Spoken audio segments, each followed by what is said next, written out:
got involved in a new charity connected to the wonderful David Suchet, I hear. That's right. Well, the actor David Suchet, when he lost his beloved mum, he realised that when she died, the only recording that he got of her was her answer phone message. And in his words, she just sounded too posh. You know how people often put a voice on for their answer phone message, and it just really didn't sound like his mum. And of course, with her died not only her beautiful voice, but all the lovely stories of her life.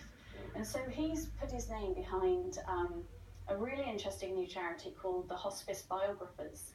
And the idea is that journalists will be trained to go into hospices and sit with people who want to do this and make audio recordings of their life and their stories. And these stories will be passed on to their children and their children's children and kept forever.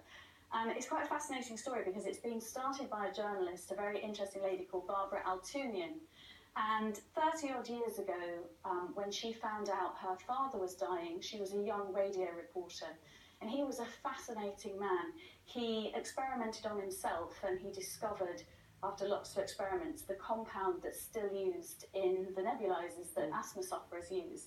But he was also Roger in Swallows and Amazons, which is interesting that you mentioned it today, because the Altunian family grew up in the Lake District next to Arthur Ransom. So Barbara, aged early 20s, realised that he had all these fascinating tales that he'd never shared with his family. So she got the ewer out, which in those days, I don't know if they still use them, but was the little gadget that if you're a radio reporter, you went off and did your recordings on, and she recorded all of his stories. So all these years on, after a successful career as a journalist, she started this charity. And I think you'll find over the coming months there'll be a lot of very high-profile supporters backing it who will have similar stories to David, that they wish they'd got some kind of recording of their loved ones. It's a lovely idea. Great thing to do. And I think this idea of yours, this new charity, what's it called again? It's not my idea, but it's called the Hospice Biographers. I think it's a brilliant idea. It's a good idea, isn't it? Excellent.